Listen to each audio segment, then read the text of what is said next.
I'm Brenda Johnson, Director for the Hospital Improvement Innovation Network team here at Vizient. As part of our commitment to aid hospitals in achieving the HIIN goal of 20% reduction in all-cause harm, we are honored to present this special edition webcast. In response to your feedback, we have invited our Vizient experts to share how an established, consistent documentation and coding process around pressure injuries can benefit hospitals and the patients they serve. You'll hear details on how you can both assess and improve the processes at your organization. We acknowledge this is challenging work, and we're glad you've joined us.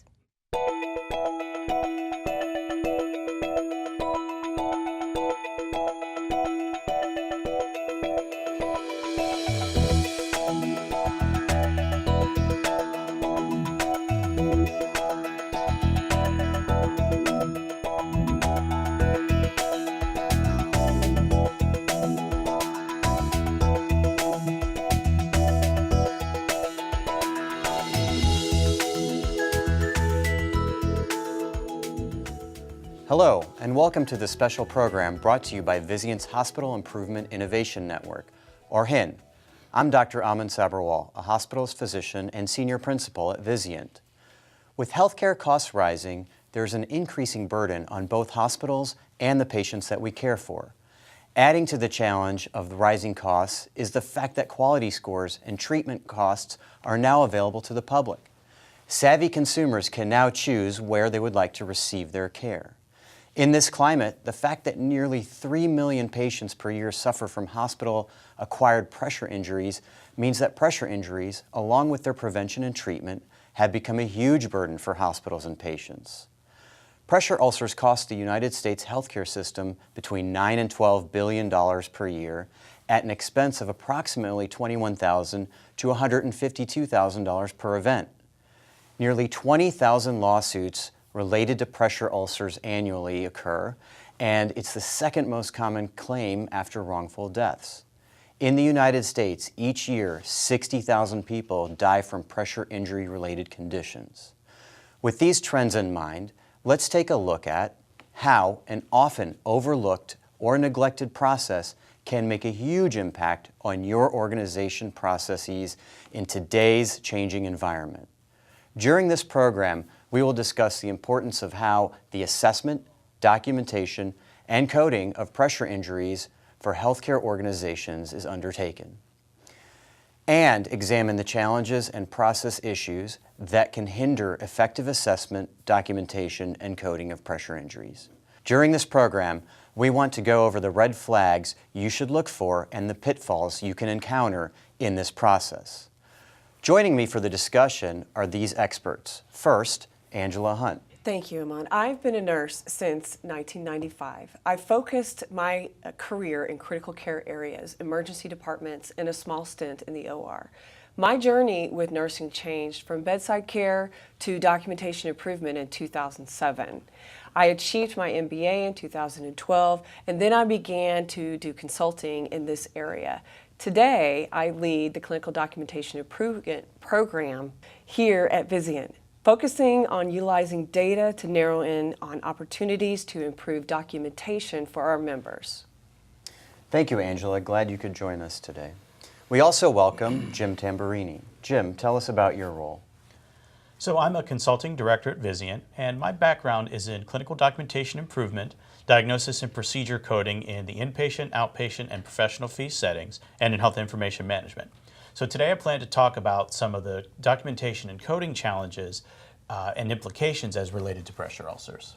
Thank you, Jim. Glad to have you. Thank you. Also, we have Terry Howell with us. Terry, tell us about your background. Yes, well, thanks. It's good to be here. I think we've got some important things to share. I am a senior principal at Vizient. I work in Vizient's operational effectiveness group. I served as a chief quality officer in organizational effectiveness for 10 years in 2 different hospitals. Plus, I have 20 years of experience in consulting, including organizational effectiveness, executive coaching, strategic deployment, and process improvement, specifically lean. And today I want to discuss how adding structure, including standard work and leadership review, can only help us improve these processes and sustain them over time. Thanks, Terry. Glad to have you with us. But first, let's talk about the patient. Angela, tell us, what are the implications of pressure injuries on patients today? Well, there are obvious implications to the patient. Pressure injuries interfere with patients' functional recovery from other medical diagnoses. It makes them more susceptible to infection, increases their nutritional requirements to heal, contributes to a longer length of stay, and not to mention increase in pain and infection. So overall, pressure injuries are a marker for poor prognosis. And what about the hospitals? What are the implications to the hospitals?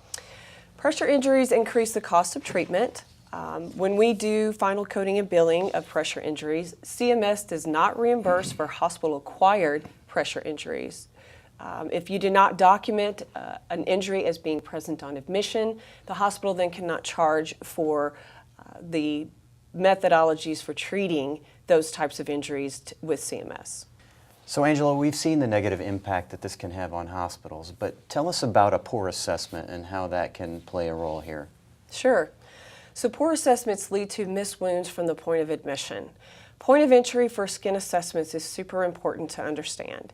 Emergency departments, direct admissions, outpatient surgery converted to inpatients, and planned surgical admits are areas where skin assessments should be performed. It's critical to know the location of the wound, the stage, and whether or not it was present on admission. So Angela, let me just interject with a question, because when we do standard work, we have to be very clear, unambiguous about where things get done, who does it, and so forth. So in the ED, is that where we do the assessment, or is it on the unit, or is it sometimes one and the other, and how do we know where to do it? Sure, it's a good question. So it can go both directions. If you are looking at a patient that's admitted in the emergency department, the emergency nurse is the first person to know that there was an order to admit. The second nurse would be then the floor nurse. So where does the actual assessment occur depends upon whether or not the patient is going to be held in the emergency department for a period of time. If the patient is admitted to the floor, the nurses on the floor would perform the full skin assessment and document it after transferring the patient to the floor.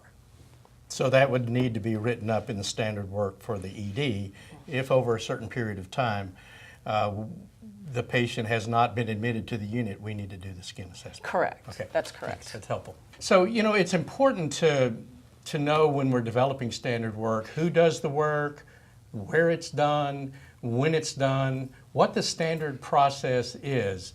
And if we don't have that, we can't teach people what to do. And if we can't teach them the standard, we can't expect them to live up to a standard. So it's really important to write this out, get it documented, and then there's a process of, you know, teaching folks what they're supposed to do, making sure they can do it, and then making sure they actually do it. So those things are important. Yeah, just to reiterate, assessment depends on the point of entry. So nurses in the emergency department need to understand that if they're going to be holding a patient in the emergency department for a period of time, those types of assessments really need to occur at that point, not wait until the patient is received on the floor. Another area that we could also do this, Terry, is included as part of the handoff between units. So I think it's important for us to know ultimately who is accountable for this assessment, documentation, coding process overall. And generally it should be the chief nursing officer. Some places it's the chief quality officer. At the hospitals I worked in, the primary person who was responsible for making sure the systems were in place, the leadership was in place, and that things were robust and up and working was the chief nursing officer. But the CMOs and, in my position, the chief quality officer would also work to do that. But I think some places don't realize there is a role for the executive team to make sure these very important processes are up and running and that the management systems are robust and remain that way. So Terry, understanding that executive role is very important and that oversight as accountability, but who should be ultimately responsible in developing the actual roadmap and the standard work? The way we did that, and it's important to know, we determined that the people who actually were doing the work physicians, nurses, people who were on the front lines should be involved in writing the standard work. We also brought the quality people in. We also would bring in the wound nurses because of the knowledge that they had. But the idea was to get those people involved, the leaders and the staff, in writing the standard work. And there's a couple of reasons for doing that. One, you get the real world picture. You get a more accurate description of what needs to be done, and these people understand the problems that they encounter down there. The second thing is if they're involved in writing the standard work, they're more likely to follow it and to share it with their colleagues and to make sure that it actually is followed. Great. So on that note, Angela, what would a typical assessment process look like? Sure. An assessment process can be different for each hospital. Hospitals need to decide who's going to be responsible, and it needs to occur at the time of admission.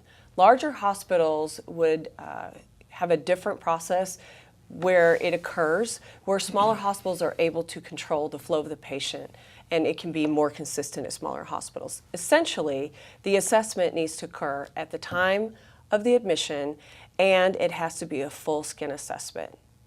So how do we document that then? Wound assessments are performed, and the documentation is outlined by the National Pressure Ulcer Advisory Panel. Stages are assessed. Wound care nurses receive special certification to properly document the stage, location, and treatment. And the gap really is getting in the information into the progress notes.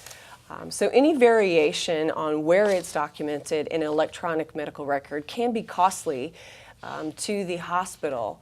Jim can give us some additional guidelines in regards to how the panel correlates ICD-10 coding to the stages that the panel is suggesting to document. That's an excellent point. So actually, the ICD-10 classification codes and diagnosis codes for pressure ulcers directly correlate with the National Pressure Ulcer Advisory Panel stages. Perfect. So explaining a couple of different categories for me in regards to the National Pressure Ulcer Advisory Panel. One being, how are we going to code injuries defined as deep tissue injury? So deep tissue injuries definitely pose a unique challenge. There's actually no specific ICD-10 code for a deep tissue injury. The guidance we have indicates that a deep tissue injury is coded as either a contusion or an unstageable pressure ulcer. So we know that that stage 3 and stage 4 and unstageable pressure ulcers result in a PSI 3. So anytime the facility sees documentation of a deep tissue injury, we really need to clarify that documentation with the provider, and here's why.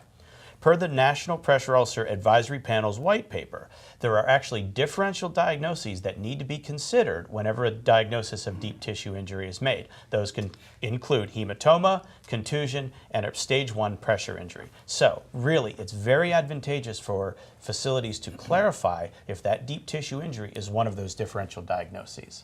So Jim, in thinking about these recommendations, let's say for example, pressure injury results from a device or a procedure of that nature. How do we code that?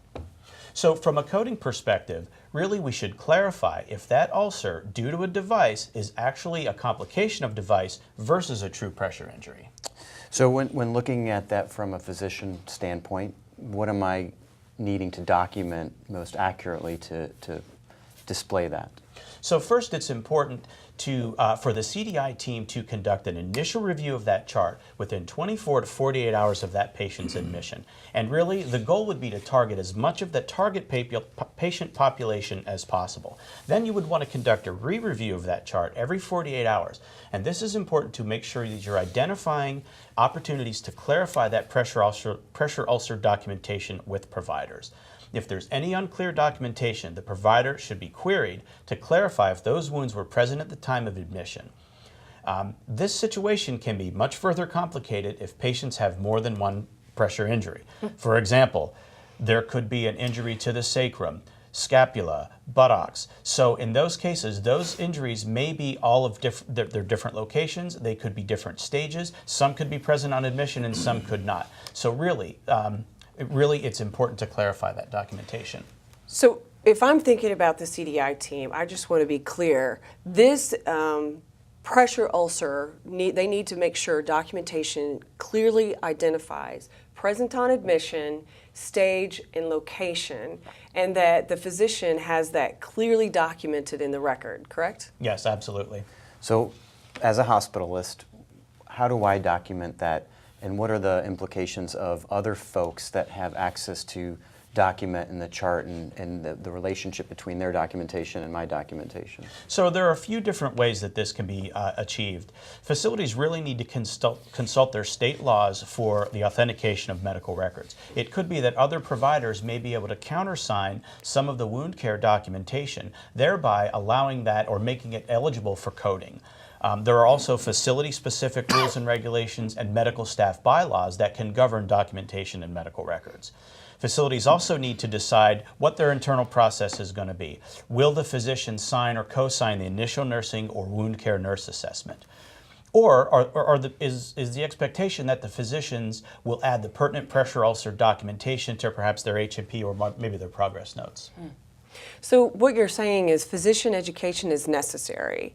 So ulcer types and stages, differences between different types of wounds, meaning diabetic wounds, pressure injury wounds, and venous stasis wounds, as well as arterial stasis wounds, all need to be identified clearly in the medical records. So general knowledge of skin injuries needs to be education for physicians, correct? Absolutely. Okay. So Jim, from a coding perspective, what are some of the pitfalls that we can see as it relates to making sure that we have accurate data?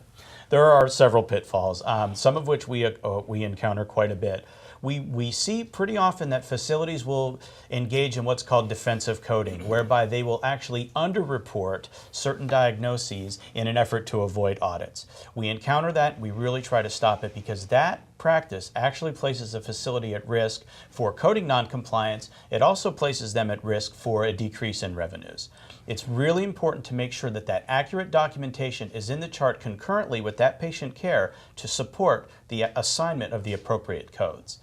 Also, we encounter varying interpretations of the present on admission reporting guidelines.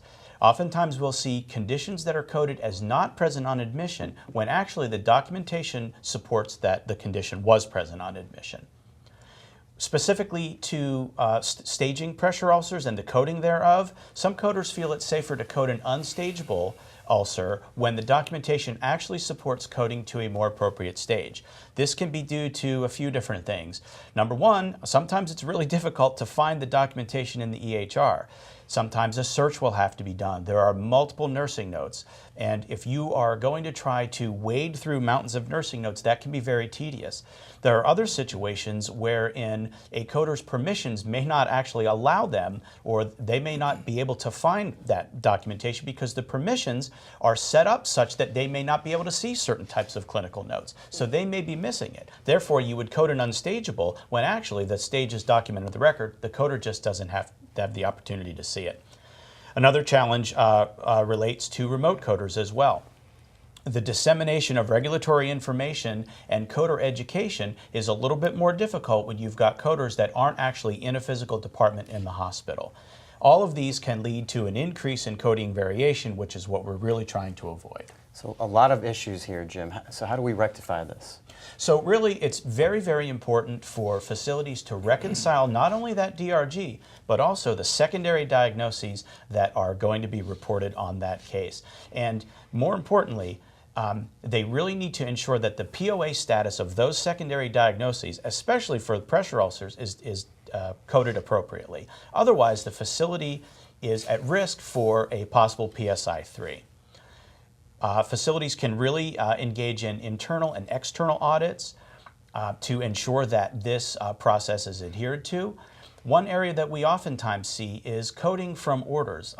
It's a common practice for coders to miss coding from the orders or to not see them. We've really, with the advent of electronic health records, we've gotten away from coding from orders. In the old days, we had a paper chart with tabs and you could flip through the tabs and go through and look at all your orders. However, in an electronic record, that's a little bit different. Maybe coders don't have the ability to see those orders. Maybe they're difficult to find. So we find that that's a big challenge. Again, the goal really is to try to reduce variation in coding practices, ensure consistency, and the key to that is consistent quality education and quality checks. So can you run us through the high-level guidelines as it relates to pressure injury coding? Absolutely. So first it starts with the diagnosis. The diagnosis of a pressure ulcer must be documented by a physician. The stage, however, can be coded from nursing documentation or from ancillary provider documentation.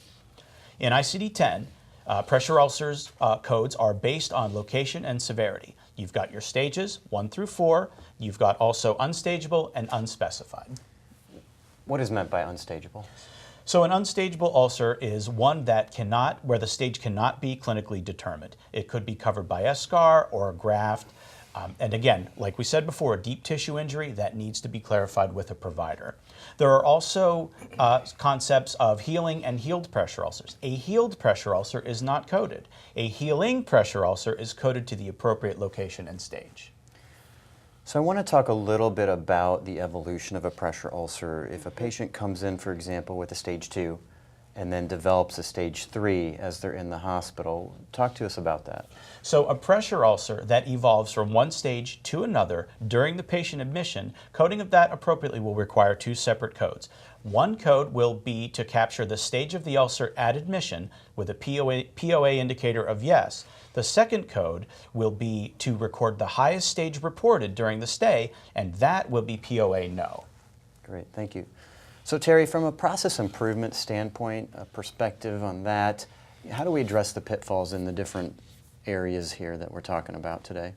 We want to focus on managing the process relentlessly. I went to the IHI meetings years ago, and I remember from some of those meetings the list of things that hospitals needed to improve 25 years ago.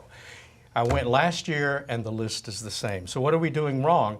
Well, I think we know how to improve, but I don't think we know how to sustain it. And we are just now beginning to understand standard work, and we're understanding that we have to really manage standard work. So today we've talked about 3 of 5 processes that are involved in this whole documentation. It starts with the assessment, then you actually have a documentation process. There's also a prevention process if necessary. There's treatment, which we didn't talk about, but those are processes. And then there's a coding process as well. So my colleagues, they've talked about these 3, assessment, documentation, and coding. Now for us to manage these processes, we have to do the following. Determine and share with the staff and physicians why it's important, because people like to know why they're doing what they're doing. And so what we shared today, we need to share with them. Secondly, we need to determine who is the single point accountability for the organization wide. If I'm CEO, I want to know who to go to when these numbers look bad. And usually that's an executive, as we said. Determine the metrics, both outcomes, which are lagging indicators, and process, which are leading indicators, and so track those. So let me give you an example. When we talk about lagging indicators, let's take hospital-acquired infections. That's a lagging indicator. So that is something that's a result of the way we do what we do. But if you want to improve that, you have to say, what are the leading indicators, the things we have to do on a regular daily basis that will improve that? And we know, and having worked in this area quite a bit, that if we will manage our hand hygiene and take care of getting the equipment clean and sterile as it's supposed to be, and do that on a regular basis and track that, then our hospital-acquired infections will go down. So if we improve the leading indicators, the lagging indicators will move in the right direction. The same is true of what we're talking about here. They're just different indicators that we're talking about. So to get those metrics in place, it's helpful because it sort of tells us how we're doing. Metrics do not improve anything. There's an old Mid-Eastern saying that says weighing the calf doesn't fatten it. So, and it tickles me. I go into hospitals and they think that if they just put metrics in place, things will get better. That is not true. What gets better, those metrics better, is in the process gets better. And so it's really important to have the metrics to know how we're doing, and if we make changes, to know if those changes are actually improvements. And so, again, it's really critical that everyone knows the fundamentals. I have a CEO friend for 40 years in hospitals, and he said, I've worked in every kind of setting, and he said the biggest problem we have in healthcare is we don't do the fundamentals well. And so, again, standard work, sharing that with everybody, making sure they can do it, making sure they do it consistently, and then auditing to make sure that, they're doing it the right way. Those things are critical. So Terry, you've said the word standard work several times. Can you give us a little more of a deep dive in what's all involved in standard work? Yeah, and that's a phrase that you find in manufacturing all the time. I have friends that have come from manufacturing, and they say, where's the standard work in healthcare? Well, really, again, simply, standard work should include what is to be done in the process. And then how should we do it? Step by step, according to best practices. As we talked about earlier before this shoot, standard work and best practice aren't necessarily the same thing, but we want to build standard work around best practice. And so it's what to do, where to do it, who is supposed to do the work, and when is it done. All those things have to be laid out. And one of the tools I like as we're developing this is a swim lanes flowchart. Most of you know about that. It's also called a responsibilities flowchart. That's really helpful when you put each step in the process, and it tells you who's supposed to do that work. And so you at least know that, and you can even put another category of where it's done and all that sort of thing. But these things need to be made simple and clear, and we can't just leave it to chance. We've got to eliminate ambiguity. If we'll do that and then train, coach, educate people on it, and make sure they do it, we're going to see a lot of improvement on these things. And it's very important that we do this. A lot of misery involved here. So in essence, there should be standard work for each level in the organization, correct? Yes, yes. We talk about leader standard work. And so I worked at a large hospital in the Middle East, in the Mideast, and we, like most hospitals, executives stayed in our offices and in our meetings, and then we began to transition to where we went to the place where the work actually got done. So we built visual management systems, daily management systems in each department. And part of the standard work for leaders, for the nurse leader or the manager at the unit, is to make sure people understand standard work, like I talked about a while ago, actually know how to do it, and actually do it. And then when they don't actually get it done right, we try to correct it there, and we also will put it on the daily management board and huddle around it so that we can talk and learn from each other how we can do this better. One of the most important things in standard work is to try to make it as easy to do it as possible. So, that's critical to build into the process, but it is the leader, maybe the charge nurse, maybe the leader's job, as I said, to make sure they know what the work is, know how to do it, can demonstrate how to do it, and actually do it. But there's also a job for the director level. We recommend that they go to the unit on a weekly basis and set in on the huddles, talk to the staff, listen to what's going on, and make sure everybody knows this is important work to do. And what we did also in our organization was at the executive level, we went to those departments that reported up to us, and we were there at least on a monthly basis, sometimes more often, to make sure that the processes were running well, that the management system was intact, that we were able to get them the things they needed to do. And what this did was share with the staff that we really meant business about this. We really cared. We were here to help. It was very interesting when we had leading indicators in place and people began to track that and they began to see it moving in the right direction, the staff got really excited. They want to do the right thing.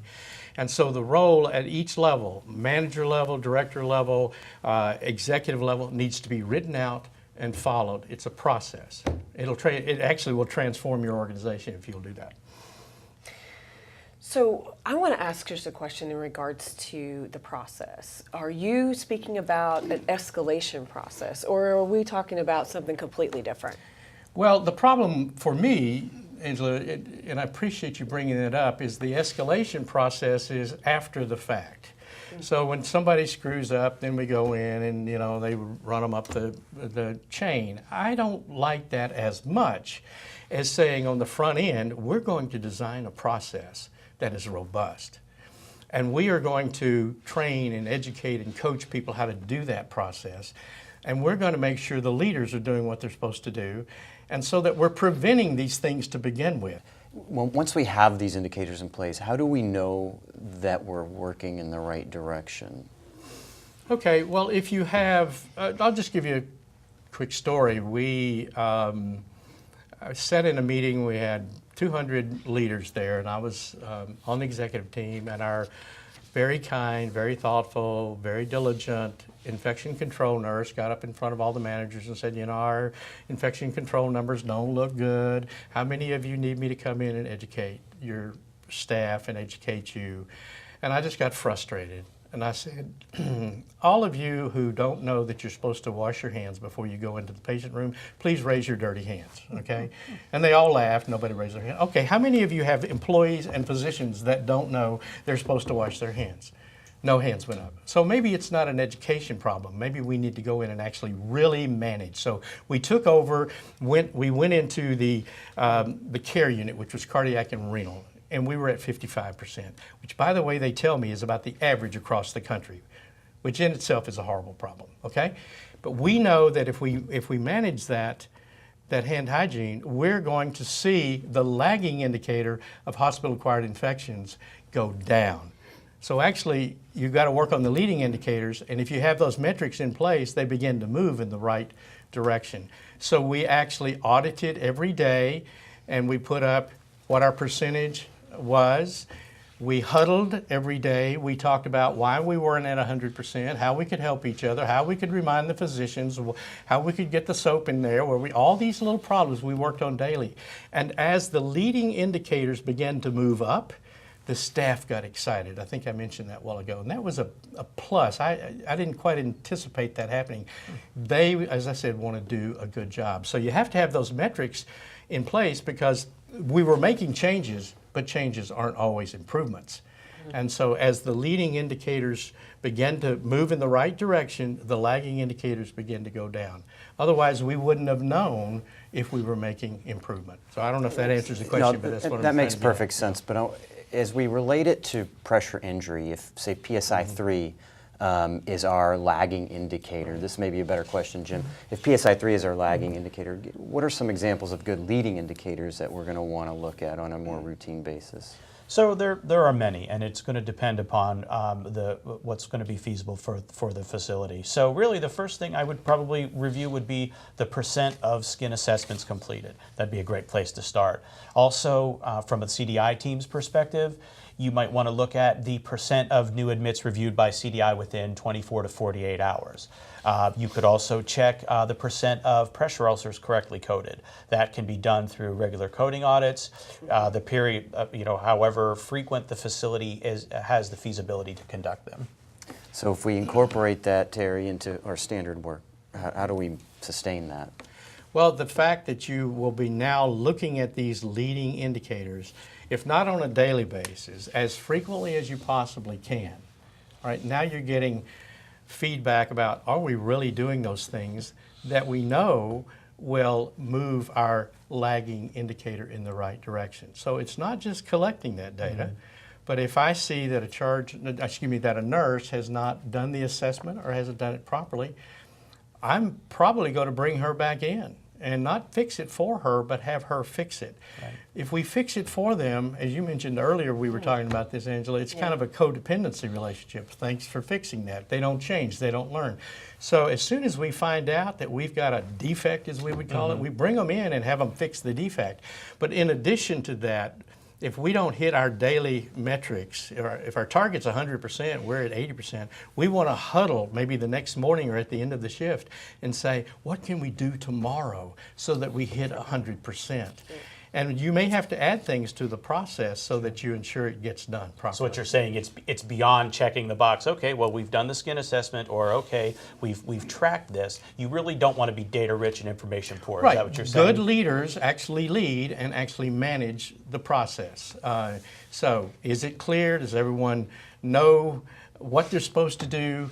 Are they actually doing it, and what can we do to help them do it even better? Sure. Those are important things. So one thing I wanted to bring up that you just mentioned is that we want to look and see what our metrics are and then make sure that we follow those metrics. But the next step is if we didn't follow those metrics, we have that interaction with the nurse in a more timely fashion at the time that this occurred versus several days later or several hours later, that it's really close in proximity. Yes, and it's not about berating or beating up, but if a person's not doing their job, I try to be diplomatic, but if I have to choose between hurting your feelings as a nurse and seeing a pressure wound emerge, I'm going to hurt your feelings. Okay. Hopefully I'm a better okay. leader than do that, but that's I important. accept that. That's important. And so yeah, we intervene, and then we also talk as a group about, because sometimes there's system problems involved. It's just not, it's not all just people. Sometimes they couldn't, they were too busy, whatever. And that's when we talk about how to make it better. People, process, So and Terry, technology. we talk Sure. about a lot about the people, the process, the numbers, the lagging, and the leading indicators. But can you talk us through what a dashboard would look like, and some of the examples of your lean management scorecards? What we do when we're building a performance board, performance improvement board, is we look at the kind of lagging indicators we want to try to improve.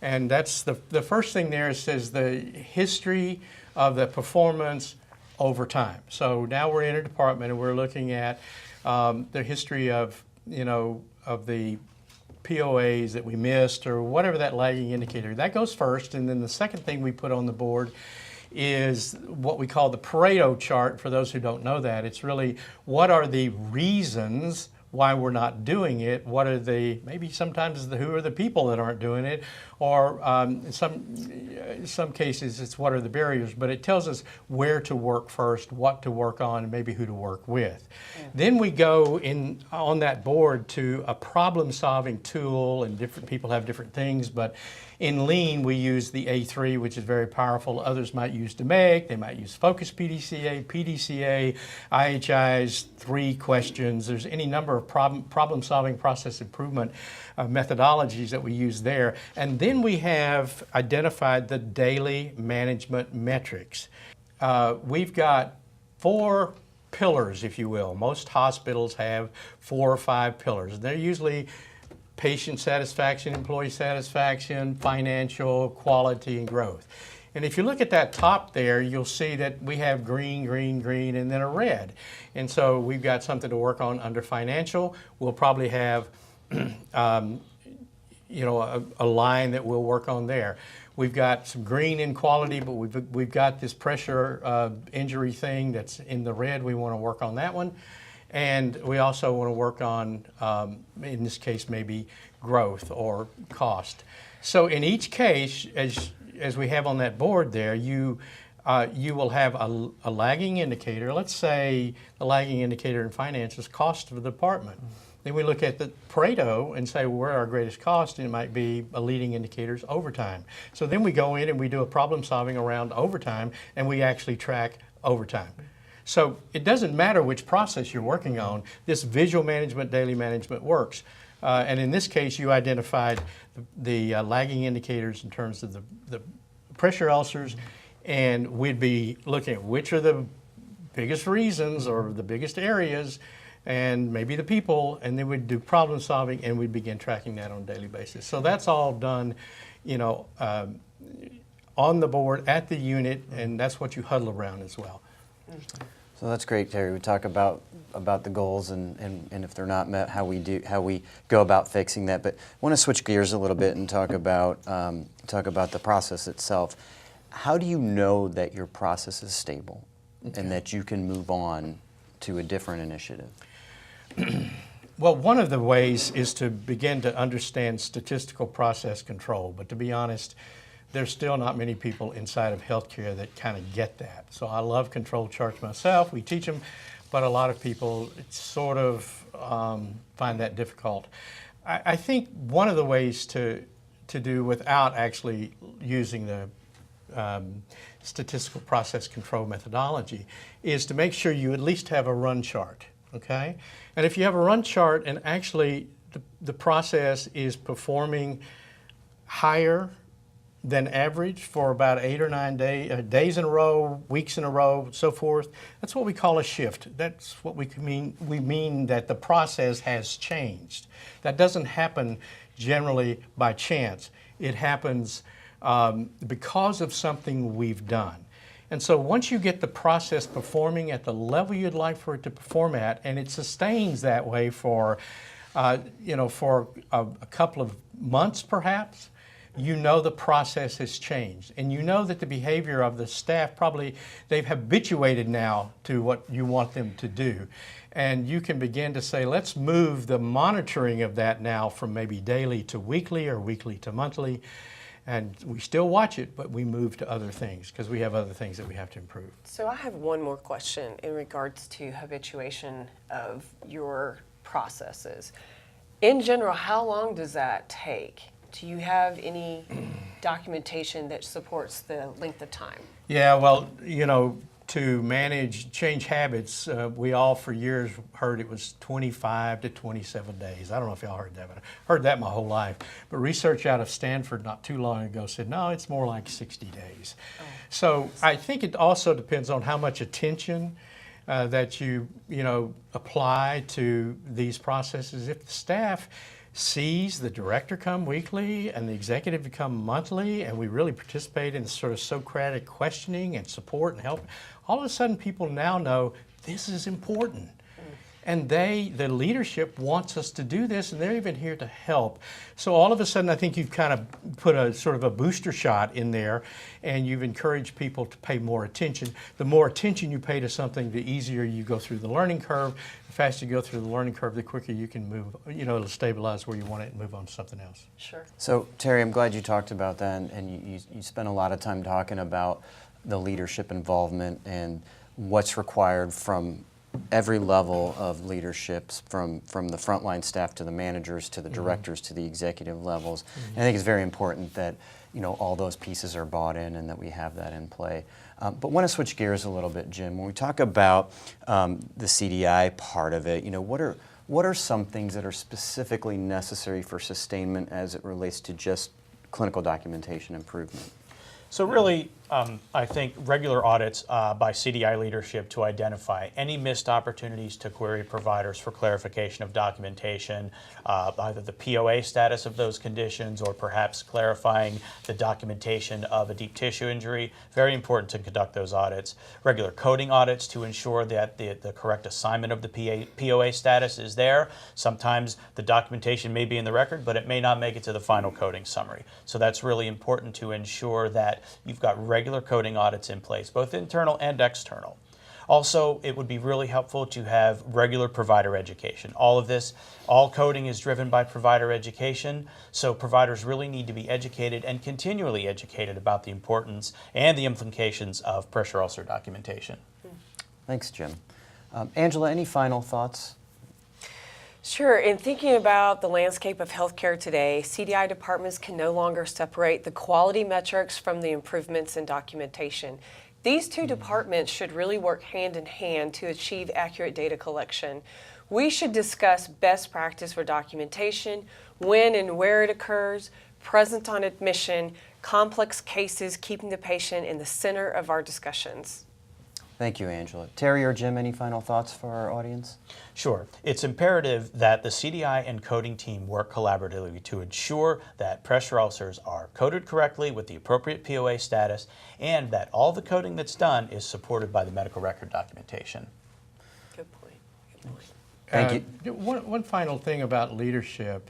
Well, two things. One is if you bring in your wound nurse and they just educate, in a classroom setting or whatever, that's part of what's needed, but they also need to go in and look at the patient and see what kind of work that people are actually doing. So it's teaching them what to do and see if they can actually do it. So I said that, but I want to reinforce that. The second thing I want to say is, having worked at the executive level, we were always in meetings. I mean, it'd start at 7 and go to 7, and you didn't have time between meetings to do anything. when we actually learned lean, and I'm not necessarily saying you need to do that, but we learned that we needed to go to where the work gets done. The Japanese call it the gemba. We don't use Japanese terms, but go to where the work gets done. And what we found when we went there was that we could help solve problems at the front lines that we were trying to solve in those meetings. So the number of meetings went down. And then the other thing that I learned firsthand was the farther away from the gemba, or where the work gets done, that the decision is made, the less effective it tends to be. And in fact, the more destructive it could be. So we learned to really respect the wisdom of the front lines and to go there and help and support and move from tell to ask in kind of a Socratic way. And actually it changed our culture fairly dramatically. Thank you, Jim, Terry, and Angela. Well, we've reached the end of our program. We hope that this has encouraged you in your efforts to correctly document the occurrence of pressure injuries that you encounter in your organization. Angela, Jim, Terry, thank you very much for being part of this program.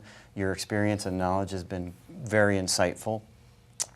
If you have any further questions or comments you would like to share with us, please contact one of us at our email addresses that you see here. And for now, from Irving, Texas, I'm Dr. Aman Sabharwal. Thank you for watching.